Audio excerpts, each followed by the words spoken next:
안녕하십니까. 지난 시간에는 1613년 10월 28일, 일본의 그 센다이를 출발한 180명의 사람들이 멕시코에 도착하고, 그 다음에 대륙을 횡단 후에 멕시코 동쪽에 있는 베라크루스 항에서 스페인 선박을 타고 쿠바의 아바나를 거쳐 스페인 남부 까디스에 도착한 이야기까지 했는데요. 이 까디스에 도착한 날짜가 1614년 9월 30일이니까 일본을 출발한 지 약 11개월의 시간이 걸렸습니다. 태평양을 건너면서 멕시코 서부에 있는 주요 항구인 그 아카풀코까지의 그 3개월이 걸렸고요. 동부 항구인 베라크루스에서 6월 10일에 출발했으니까 멕시코 시티나 그 뿌에블라 등 멕시코 내부에서는 약 5개월 정도 시간 걸렸고 또 대서양을 건너는데도 3개월의 시간이 걸린 것 같습니다. 사실 이 연구는 돈키호테 이권의 앞에 있는 그 헌사에서 세르반테스가 쓴 내용과 그 다음에 동양에서 찾아온, 즉 일본에서 온 이 사절단과의 연관성을 알아보는 데서 출발했지만 저희 또 다른 관심은 세인다이를 출발한 그 산후안 바우티스타호에 탔던 180명 중에서 이 선교사들 40명, 사무라이 22명을 빼고 이 120명 중에는 상인과 사업가 그리고 선박 운영에 관련된 사람들이 있었다고 했지만 한편으로는 선박 운영에 필요한 인력 중에 조선인들은 물론 그 스페인과 포르투갈 선교사들과 함께 활동했던 조선인들이 있었을 것이라는 생각 때문에 이 연구를 하게 된 겁니다. 당시 선교사들과 함께 선교 활동을 도왔던 조선인들도 꽤 있었거든요. 임진왜란을 통해서 많은 조선인들이 일본에 끌려간 것은 이미 알려진 사실이고요. 그 중에서 사실 10대의 소년, 소녀들도 많이 끌려갔습니다. 이들은 일종의 그 노예 시장에 팔려갔지만, 여러 경로를 통해서 또, 선교사들과 함께 선교 활동을 도왔던 사람들도 있습니다. 주로 맡은 것은 아마 통역 업무였을 것으로 보입니다. 이들은 기독교 교리는 물론이고 그 라틴어, 뭐 스페인어, 포르투갈어 등 필요에 따라서 이제 언어를 배우게 되었고요. 조선에서 끌려가서 일본 나가사키를 중심으로 많은 이 조선인들이 거주하게 되는데요. 그들에 대한 그 선교에 투입이 되었던 것입니다. 말하자면 서양 선교사들과 일본인 그리고 조선인들 간의 그 소통에 아주 중요한 역할을 한 사람들이 이 조선에서 끌려간 소년 소녀들, 특히 그 소년들이라고 볼 수 있겠죠. 상황이 이렇게 되니까 태평양을 넘어서 대서양 그리고 포르투갈과 스페인에 가는 긴 여정에 많은 조선인들이 함께 갔을 것이란 합리적인 추측을 하게 되는 것이죠. 어린 나이에 일본에 끌려간 조선인 소년 소녀들에 대해서는 별도의 시간에 다뤄보기로 하고요. 지난 시간에 이어서 스페인에 도착한 사절단 이야기를 계속하겠습니다. 당시의 주요 항구였던 까디스에서 왕궁이 있는 마드리드로 가기 위해서는 먼저 세비야를 가야 했고요. 또 세비야로 들어오기 위해서는 그 과달키비르 강이 있는데요. 이 강을 타고 내륙으로 들어야 했죠. 이 강의 입구에 있는 마을이 산 루카르데 바라메다라고 하는 마을인데요. 이것은 돈키호테에도 한두 차례 나옵니다. 특히 그 집을 나온 돈키호테가 한 개축집에 들러서 그 주인을 성주라고 하죠. 그리고 또 거기서 일하는 아가씨들을 공주라고 하는 장면을 기억하실 겁니다. 돈키호테는 이 집 주인으로부터 억지로 기사 자기식을 받는데요. 그 주인은 자신의 고향이 바로 산 루카르데 바라메다라고 밝힙니다. 스페인 각지에서 그리고 외국에서 들어온 사람들로 뒤섞인 그래서 사람들이 거칠고 뭐 도둑과 깡패가 많다고 하는 것으로 봐서는 세반테스가 개주집 주인의 출신이 그곳이라 한 것에는 어떤 여러 가지 암시와 의미가 들어있다고 볼 수 있겠죠. 하여튼 까디스에 도착한 일행은 1614년 10월 5일에 바닷길을 통해서 이 마을에 도착하게 되고 거기서 강을 거슬러 올라와 1614년 10월 21일에 드디어 당대 최고의 국제도시로 이름을 날렸던 세비야에 도착하게 됩니다. 그러고 보니까 일본의 센다이를 출발한 지 거의 1년이 되는 시점에 세비야에 도착하게 되는 것이죠. 이들이 세비야에 도착한 후 거기서 활동한 내용에 대해서는 좀 더 자세한 자료들이 있는데요. 여기서 1개월 이상을 머물면서 지역의 유력자들을 많이 만났고 관광도 즐겼던 것 같습니다. 말하자면 거리와 광장에 나가서 사람들을 만났었고요. 이 다닐 때마다 이국적인 얼굴에다가 이상하게 깎은 머리와 낯선 복장을 한 사무라이들, 특히 그 칼을 2개씩이나 차고 다니며 칼솜씨를 뽐냈었을 그 동양인들의 행동거지에 세비야 사람들은 큰 관심을 보였을 것입니다. 이들이 센다이를 출발한 이유 중 하나가 그곳의 다임무였던 다테 마사무네가 이들을 보냈기 때문인데요. 이 사절단의 지휘는 그 이수하에 있었던 하세쿠라 스네나가와 프란시스코회 소속의 그 스페인 신부 루이스 소텔로가 있었습니다. 근데 이 루이스 소텔로 신부는 세비야의 유력한 집안 출신이었는데요. 사절단이 세비야에서 크게 환대받은 것에는 그러한 영향이 컸을 것으로 보입니다. 흥미로운 것은 이들이 세비야에 머물면서 쓴 예산이 세비야 시의 자료에 남아있는데요. 약 14만 유로 정도로 계산된다고 합니다. 지금의 원화로 보면 한 2억 정도에 가까운 돈이 될 것 같습니다. 이들은 한 달 만인 1514년 11월 25일에 마드리드를 향해서 세비야를 출발하는데요. 이때 꾸려진 일행은 40명으로 알려집니다. 50필의 말에 짐을 싣기 위해서 2대의 수레가 짐수레가 이제 준비되어 있고요. 또 침대를 갖춘 수레도 2개나 준비되어 있었습니다. 물론 세비야시에서는 일행을 마드리드까지 동행하라고 사람까지도 붙여주었죠. 일행은 스페인의 그 이슬람 시대 주요 도시 중에 하나였던 꼬르도바에 며칠간 머물렀고요. 거기서 마드리드로 가면서 똘레도도 들렸습니다. 아시겠지만 똘레도야말로 스페인의 서구 수적이 들어온 후부터 오랫동안 수도였고 기독교 문화와 이슬람 문화가 뿌리 깊은 도시였습니다.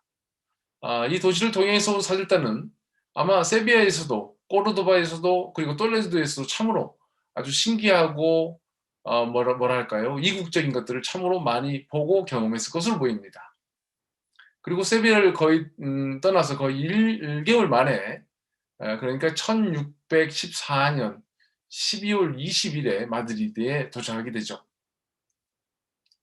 세비야에서 마드리드까지 이 루트는 사실 세르반테스가 1587년부터 그 무적 함대에 보급품을 조달해주기 위해서 직업상 오갔던 바로 그 길이 되겠습니다.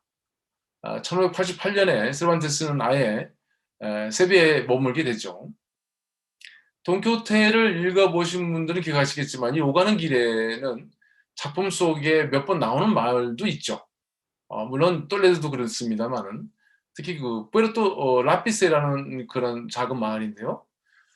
그곳의 성당 옆에는 지금도 그 객주집으로 연상되는 어떤 집이 하나 또 있는데요.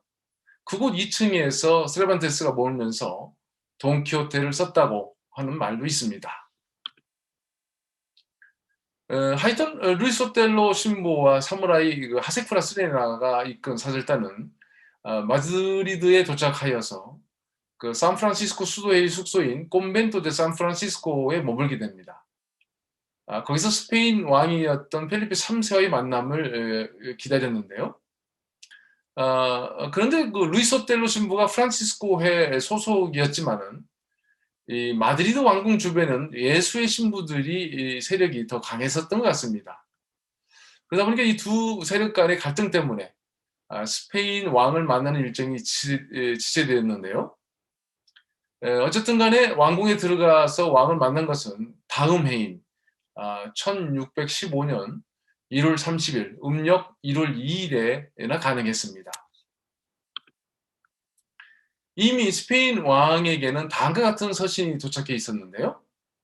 루이스 오텔로 신부와 함께 사절단을 대표했던 하세쿠라 스레나가가 쓴 서신이었습니다.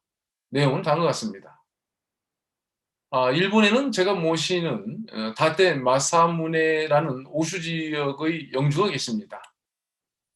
그분께서는 이미 하나님의 성슨 역사에 대해 들으셨고 그게 선하고 위대한 일이라고 여기셔서 지역의 모든 사람들에게 기독교도가 되도록 공부했습니다.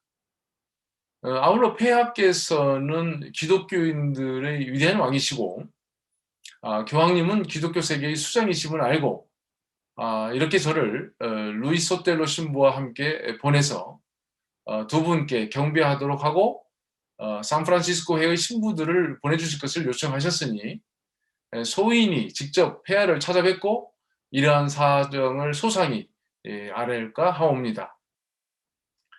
길이 아무리 멀어도 산과 바다를 건너서라도 수많은 영혼들을 구하는 일이기에 폐해 앞에 직접 아뢰는 일이야말로 어둠이 빛이 되는 일이라고 여기고 있습니다. 부디 이 서신이 폐하께 전달되어 소신의 청이 이루어질 수 있도록 간절히 기원합니다. 폐하께 경애와 존경의 마음을 담아 이글을 올립니다. 게이쇼 19년 8월 26일. 아래의 연도는 게이쇼 19년이라고 기록되어 있는데요. 임진왜란을 일으킨 게이쇼 시대는 1596년 10월부터 1615년 7월까지였으니까 게이쇼 19년은 1614년 8월 26일 정도로 보입니다. 그러니까 사절단이 대서양을 횡단하는 동안 쓴 것으로 알 수 있겠는데요. 아울러서 마드리드 왕실에 들어가서 펠리페 3세를 아련하는 자리에서 이 사무라이 이 하세쿠라 스레나가는 다음과 같은 말을 합니다. 일본은 해가 뜨는 나라라는 뜻이지만 지금 일본 하늘에는 밝은 빛이 전혀 없습니다. 이런 일본의 세상에서 가장 위대한 펠리페 왕께서 천주를 알리고 빛을 내려주기를 일본 사람들은 간절히 바라고 있으며 그들의 영혼을 모아서 여기까지 왔습니다. 라고 말을 했던 것이죠. 멀리 동양에서 찾아온 사람은 이런 말을 듣고 왕은 매우 흡족해했을 것이라 생각됩니다. 일행은 마드리드에서 꽤 오랜 시간을 머물렀는데요. 그만큼 여러 일들이 있었고 많은 행사들이 있었다고 생각하면 될 것 같습니다. 그 중에서도 하세쿠라의 세례식이 있었고요. 왕을 만나고 나서 2주 만에 이 세례식이 거행됐습니다. 이미 언급했지만 멕시코시티까지 함께 왔었던 대부분의 사람들이 100여 명이 넘었죠. 이 멕시코시티에서 세례를 받았는데요.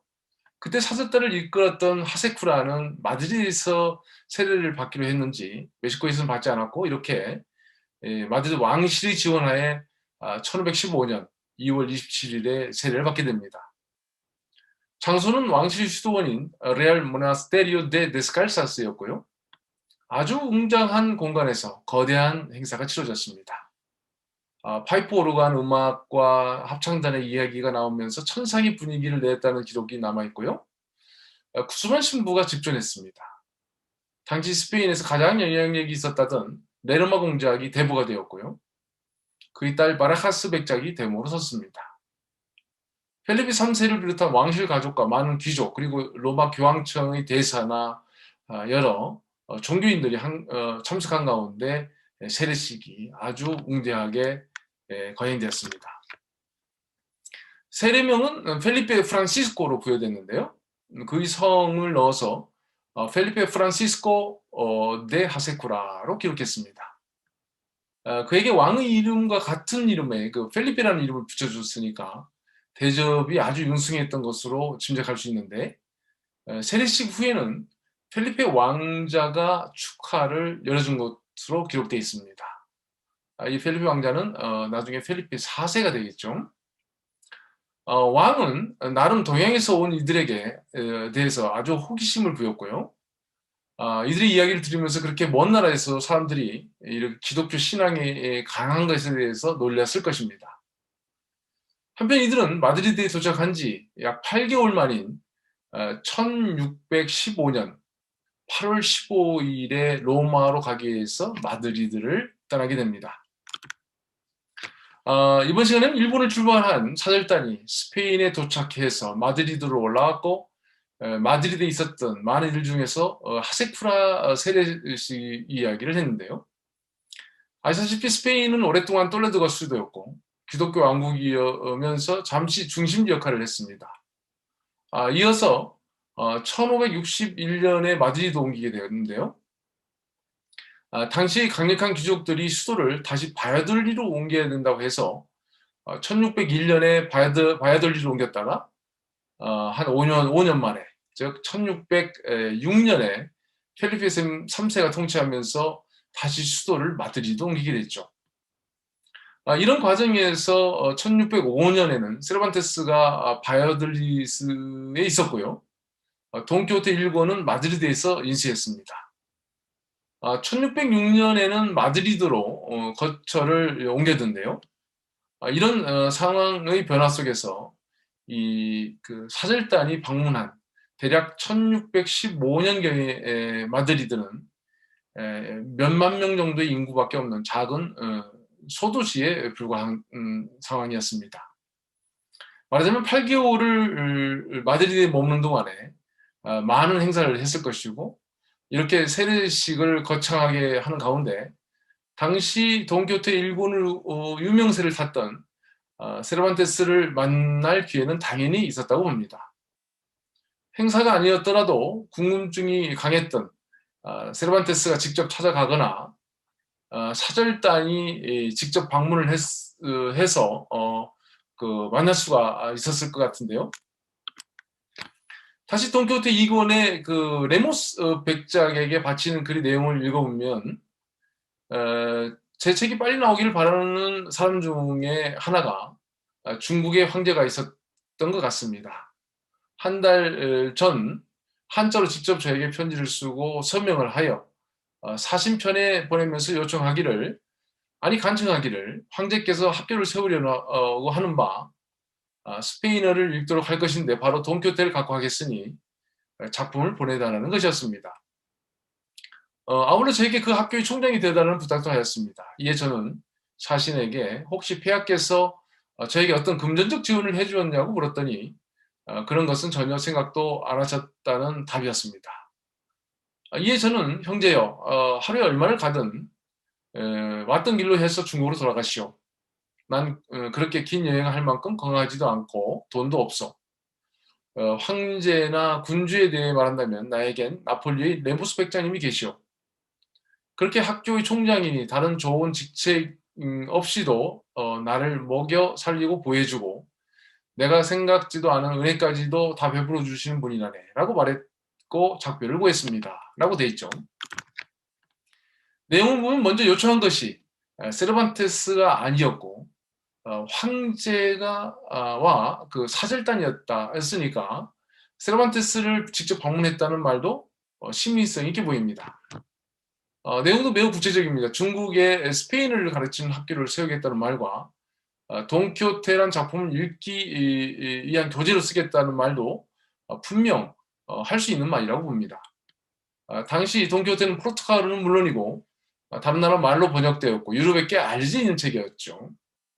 실제 돈키호테 1권은 출판되자마자 160권이 멕시코로 팔려갔으니까 선교를 위해서 아시아에 있었던 선교사들도 이 책을 접했거나 이 책에 대해 들었을 가능성이 매우 높습니다.